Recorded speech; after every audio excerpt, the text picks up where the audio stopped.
Hey guys, we're here at Southern States in good old Flowtown, South Carolina for their annual Fall Festival. Dad, so what's going on here today?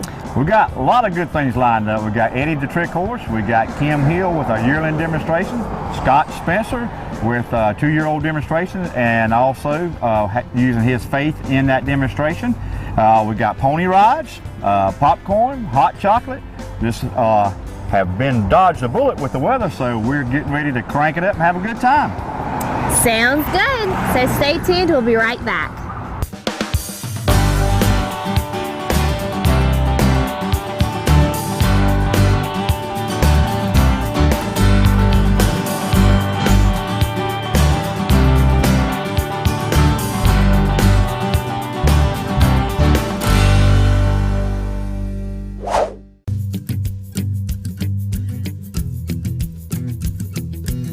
You won't find any floral shelf paper in here.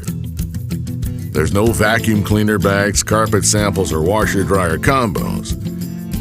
But if you're a worker, a fixer, a grower, or a doer, then we built a place for you. Southern States. A place for those who do. Farmer-owned since 1923. What makes a perfect weekend? Start with the same place. You know the one.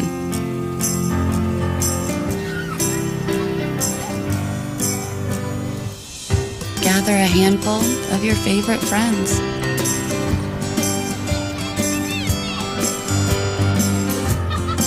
Add in the kids just to keep things stirred up. Mix generously with laughter and the finest ingredients. South Carolina grown, of course.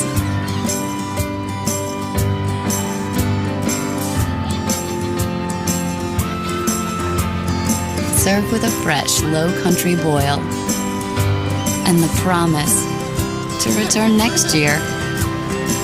This is what memories are made of. Certified SC grown.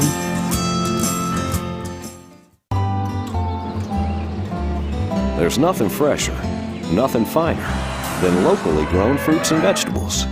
They're tastier, sweeter, healthier, and most of us would agree they're better. That's why your South Carolina Department of Agriculture is working to make certified South Carolina grown produce and products available in stores in your neighborhood. Ask for South Carolina. Nothing's fresher, nothing's finer. Joining me today is David George with Southern States. David, what's your position here with Southern States? David, I'm the assistant manager. I'm in charge of the store here at Southern States. We have kind of two businesses here. We have an agricultural business where we spread fertilizer, sell chemicals for farmers, and we also have a retail business where what we do is we work with homeowners, people with horses, people with animals, and sell feed. So basically what I do is I run the store part, and whenever folks come in, we try to help them, and that's part of our business here, is really helping people. That's right. That's one reason I went to school with David, and also David's got another little sideline. Quickly tell them about that, David. I'm a bivocational pastor. I actually preach at a little church out in Cartersville Baptist Church, and I've been out there about 10 years now, and so the Lord just kind of led me out there with a little small country church, and enjoy doing that, and feel like have a little niche to help the Lord out there. Well, the Lord has been mighty good to me and has led me on this horsetail adventure. Our dream is, we have a demonstration here in a minute, Scott Spencer with his faith-based demonstration. Our dream is, there's a guy out from SouthernOnTheMount.org. Our dream is to one day unite some churches here and bring that, and really have an opportunity to minister to some people that normally would not be in church. Right. But David mentioned service. Tell me a little bit about your service, David. That's what's impressed me here with Southern States. Yeah, what it is we try to know our products. Whenever people come in, we try to let them know when to use it, how to use it, not the right time of the year to use it. A lot of places you may go in and they may say you need to fertilize your lawn. Well, it's not the time of year to fertilize it. So we try to tell them now's the time to do it. You know, this is the way you do it. And same with horse feeds and other feeds. You need to be feeding horses certain things, and we try to know our products well enough that we can say, look, this is the type of horse feed you should be feeding that horse. Well, David, we're here at your annual fall festival. How did this get started? Well, David, about 3 years ago, you came to me, as a matter of fact, and said you had an idea about having a little event that promoted rare breeds. You were dealing with Marsh Tacky, which is a rare breed. Gray Moore, who's another friend of ours, dealt with a lot of rare breed animals, and we got some other folks involved. And so what we did, we used this event to promote rare breeds. And it's kind of evolved from that until we asked people to come in. And last year we decided we would build us a little horse arena out here, as you see in the background here. And we've built this horse arena, and now we've got some folks coming in and doing different things in the horse arena. So that's kind of the way it got started. This is our 3rd year doing it. We hope to continue to grow. Hopefully next year we try to do it every October. Folks will be on the lookout, and we'll try to make this an annual event to promote rare breed animals and to also promote the equine industry and other things in South Carolina. Very good. I will definitely be a part of it every year, David. We appreciate it. Joining me now is Dr. Marty Adams, equine nutritionist for Southern States, and we're going to talk a little bit about selecting the quality of hay for your horse. So you have some hay right here. So what exactly is the difference between these two hays? Okay. Well, the most accurate way of telling quality hay is actually get a chemical test on it and look at some things like crude protein and a couple of things we call ADF and NDF, which stand for acid and nutrient fiber. Well, one of the ways you can make sure that hay is better quality is just to grab some of it and give it a good hard squeeze. Now, obviously, these hays you're seeing here are fairly stemmy. That's a characteristic of coastal Bermuda grass hay.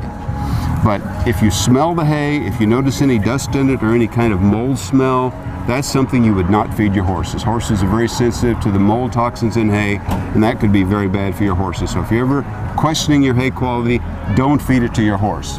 If it feels soft, if it smells good, then it's probably at least acceptable for your horse. But like I said, with these hays, they tend to be a little stemmy. But if you do give it a good hard squeeze and it really is stemmy, it's probably not the quality hay for your horse.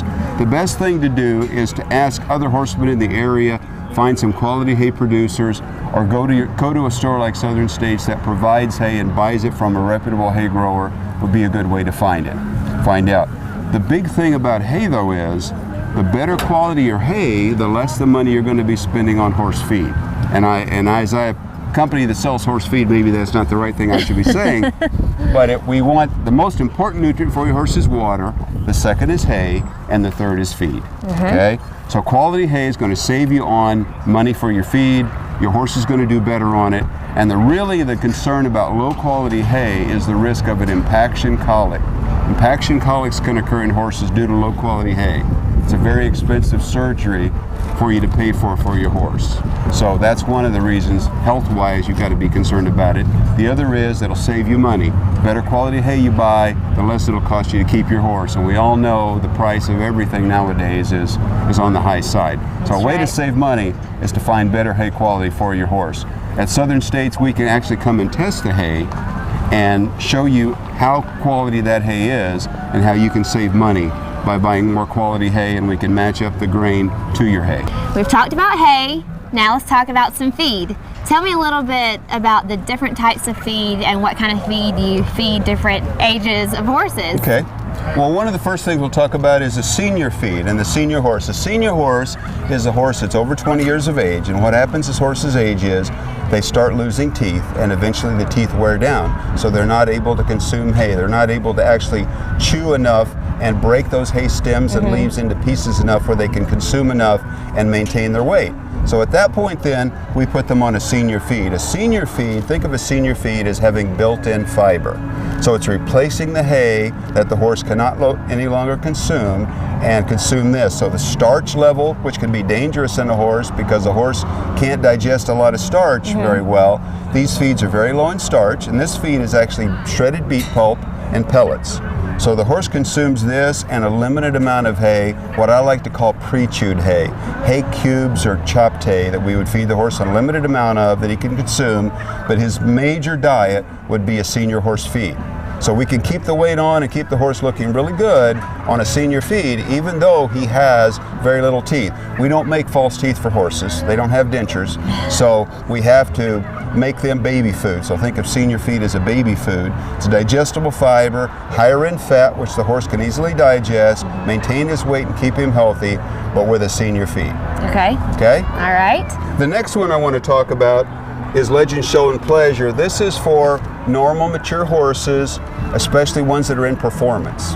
What this feed is, it's 11% protein, 6% fat, and has a lower fiber content than the senior feed. But of course, this is about a horse that can consume regular hay, and this is fed in addition to the hay. So it provides the energy, the protein, the minerals and vitamins that an active horse needs. So performance horses, do they have to eat this kind of feed, or can they eat, another kind? We actually have higher fat performance feeds than this feed at 6% fat. We have some that are even 10 and 12% fat. So the more activity that the horse has, the higher the fat level, Okay. the more fortification level that we would need. But horses really don't need a lot of protein. Even the most active horse needs only about 10% protein in his total diet. So with most hays, the protein level of the feed only needs to be 11 to 12%. A lot of horse owners think, well, my horse is doing more, he needs a 14% grain. Yeah. Typically that's not true. For an older horse that could be true, for a younger growing horse that could be true, but typically for a mature horse that's just a performance situation, for example, we've got an 11, we have a 12% protein feeds. For active horses, that's typically all they need because they're consuming more, they're eating more because they're working harder. So we don't have to have a really high protein level for those performance horses. And actually that's a disadvantage for those horses because when they break down that protein, they can generate more heat. And when you've got an active horse that's generating a lot of heat already from exercise or muscle activity, we don't need to generate any more heat, especially in warm weather. The last one feed we've got is called Triple Crown Complete. And this is a feed that's 12% protein, 12% fat, and it's beet pulp based. So a lot of folks and a lot of horse owners are wanting a lower starch and sugar feed nowadays. This feed is actually based on beet pulp.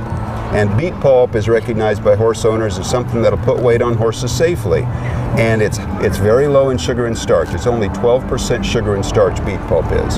So we can have a beet pulp based feed that's very high in fat, so we can provide a low starch, high fat feed to horses, and this feed is very heavily fortified with vitamins and minerals, so it can be fed at large amounts. The higher fat level allows us to feed less because it's got more energy in it, but a feed like this, for example, then to a really hard-working horse, for example, barrel horses, upper-level dressage horses, 3-day eventing horses, reining horses, cutting horses, this would be an ideal feed for those types of horses because you could feed a good amount to. It's high in calories, low in starch. We've actually done some research to show that higher starch feeds cause excitability in horses, and we can make horses calmer or less excitable if we feed them a lower starch feed, which if you're ever sitting on the back of a horse, typically you're concerned about that staying on the horse. Exactly. By doing that, certainly think about a lower starch feed. That could help. Huh, that's very interesting. I did not know that. Yep. Well, I have learned a lot. I never knew there was so much information about different types of feed. We have a lot of information on our website. We make over 30 different horse feeds. So we've got that information. If you ever have a question about feeding horses, come to the website, southernstates.com. If you send in a question about feeding horses, I'll get it, and I'll be glad to email that person or call them and talk to them. We've also got a customer service side. Oh, great. So anyone ever has a question, comes into the store. We train our folks at the stores to handle horse feeding questions and so on, but we've got also field people that can come to your farm and visit and counsel with you on your horses, and then I can talk to those folks as well. So any way we can help you at Southern States, we'll be glad to. That is great. Thank you so much. You're There welcome. you go, guys. If you have any nutrition questions about your horse, just visit Southern States' website. Hey y'all, I'm Ashley Jones from Pamplico, South Carolina. With Jones Farrier Service, we're here in Florence, South Carolina today at Southern States Annual Fall Festival. Y'all stay tuned to more horse tales with Blair and the PD Cowboy. Hi, I'm Hugh Weathers, your South Carolina Commissioner of Agriculture. Did you realize that agriculture is South Carolina's second largest industry? Our state has a long history of agriculture production and is also known for the flavor and quality of our many fruits and vegetables, from horticulture to meat, poultry, and specialty crops. Agriculture is a multi-billion-dollar industry in our state. Remember to support local agriculture when you shop. Ask for certified South Carolina. Nothing's fresher, nothing's finer.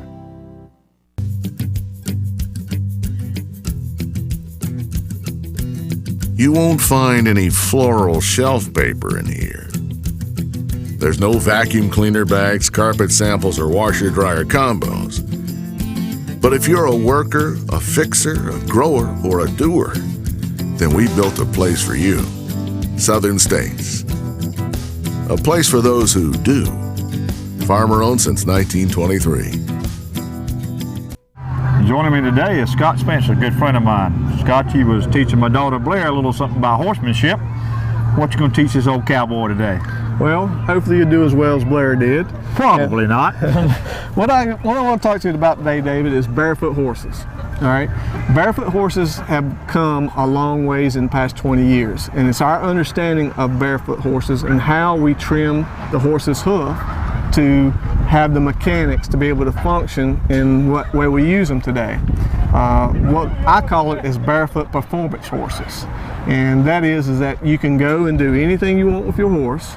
You can go trail riding to the mountains of Tennessee, you can be an endurance rider, or you can compete in the arena and you have a sound horse under you. One of the products that I use is a boot. This is a Renegade hoof boot. Some of the advantages to the Renegade boots, of course, is that it's really easy to apply to the horse's hoof. It just opens right up, and people refer to it as a tennis shoe for horses. The advantages, of course, is that you keep your horse barefooted. It protects the whole hoof, all the bottom wall, anything that's sensitive. Your heel bulbs are protected. Well, when you are getting the horse ready to fit him with this boot, do you have to go through several segments to get his foot right to fit in here, or you could just trim him and be ready? Yeah, well, that's a great question, David. What we do is that there are a series of trims most of the time, and that's getting the horse's foot to what we call the mechanics of, what that is we're building concavity. We wanted that horse to have a callus kind of sole. We don't just cut the frog, and there's some things that we do different, in the mechanics. Of course, it's a lot of learning. Everything with horses, we're constantly learning and educating ourselves. What the advantage to this boot is that we have sizing shells, and it's actually the actual boots, the bottom half, and we fit the horse to that shell so we get a proper fit versus a measurement, and we're able to adjust it, and this has some adjustment capabilities to it. I have clients that's doing endurance riding that love these boots, do really well. You can actually lower the heart rate of a horse by keeping the shoes off of them. The foot acts as a blood for the heart, pumps blood through the horse. So a lot of advantages to keeping your horse barefooted. I ride a non-gated horse. Is there any effect, a gated horse? I have a lot of clients that have Tennessee walkers. Of course, Tennessee walking is probably the most popular trail horse. Right. And they do very well in these boots. It really doesn't affect their gait. You put these on in just a couple strides, they're acting like they don't even have nothing on. They're real lightweight, and they just get very comfortable with them. And when you got a naturally gaited horse, I'm not looking at putting weights and different things for trail riding. I'm wanting him to have a real nice secure foot, know where his feet are at, and placement. So it really doesn't affect the gated horse, and they do very well with it. Matching colors, they come in? Oh, they come in 8 different colors, so whatever you want. Like I said, I'm a dealer for these guys. It's a Renegade hoof boot, and so we can accommodate pretty much whatever you want to match your horse. Well, today we had John with the Trick Horse Eddie. They were shaking hands. If you might need to get into doing tricks, so when your customers got ready to put this on, and the horse just hold his hoof up and hand Make it easy, yeah. That'd be nice. If anybody can do it, you can. Yeah. Well, Scott, I've learned a lot. I think we're going to get here and try a horse in a minute, aren't we? Yeah, we'd like to trim one of yours and see what we can do, and maybe even put a boot on him. Very good. I hope you got the right color for him. Yeah, it'll work. Orange is his color. Well, Dad, I sure have learned a lot today about what to feed your horse, what not to feed your horse, and what types of hay to feed your horse. Well, hey, that brings us to the vet tip of the day. Today's vet tip is being brought to you today by your local Clemson Extension Department. Hi, my name is Adam Eichelberger, and I'm a field and extension veterinarian for Clemson University. This is Casey, and today we're at the South Carolina Equine Park in Camden, South Carolina. Here's today's horse health tip. So one thing that we often do for horses, preventative medicine, is vaccinate. Some of the common vaccines that you should have as a horse owner for your horse here in South Carolina are EWT, West Nile, flu rhino, rabies, and possibly strangles. Those are all issues that I see in South Carolina with some of the South Carolina horses. So commonly vaccines are administered in the muscle. The most common place to be administered is right here on the neck. One of the landmarks that I use are the vertebrae of the neck, the nuchal ligament, and the shoulder blade. So typically you can put your hand here on the left side of the neck and use that triangle, and that's typically where most vaccines are administered. It's a safe place. You typically can't get kicked. You know, the horse is typically not going to hurt you unless it's very needle shy. So another option to be administering vaccines or shots there's some muscle down here, the pectorals. You know, that can be a place you can administer vaccines, but also back here on the rump, below the point of hip. So, but most commonly I'd say the safest place, the best place with a lot of muscle is right here in the neck. Some vaccines actually will go in the nose. You actually will squirt some of the vaccines up in the nose. Some influenza and strangles vaccines will go in the nose. But as far as recommendations for horse owners in South Carolina, EWT is Eastern and Western encephalitis and tetanus. That's typically twice a year. That's a mosquito-borne, Eastern and Western are mosquito-borne diseases, so it's something that we have an issue here in South Carolina. Tetanus is something that's on the ground, it's in our environment. If they get an abscess or a cut or anything, they can get tetanus very easily. So typically we do EWT twice a year. West Nile virus, depends on the kind of vaccine and what your veterinarian recommends. That's typically twice a year based on a killed vaccine. A modified live or a recombinant one may actually be one time a year. These other terms that I'm using are terms that your veterinarian will know and can give you great recommendations on just for your individual horses. Because horses that show a lot or go to more events may need to be vaccinated more often, especially for influenza or rhino, which is also known as herpes virus. But also strangles is something that I would actually administer vaccines for, depending on the actual horse, depending on how often they go to shows. And of course, you know, the rabies vaccine, which is one time a year. Welcome to contact me. My name's Adam Eichelberger at State Veterinarian's office in Columbia, South Carolina. Or you can look me up on the web, www.clemson.edu/LPH. Hi, I'm Kendall Grant, the PD Cowboy's other daughter. I've had fun horsing around today with Blair and the PD Cowboy. Stay tuned for more horse tales.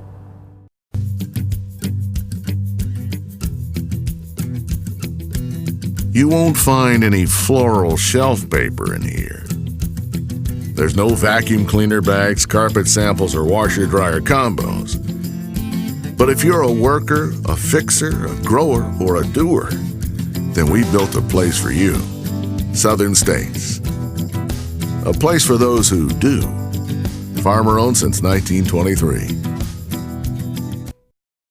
With us today is my friend Leighton Bell, the editor of The Link in Cheraw, South Carolina. That's right. Well, Leighton, we been looking for some good horse tales, and I heard you had a pretty good one from last Christmas. Well, I sure did. It has to do with our friend here, the PD Cowboy, who gets his holidays a tad bit confused.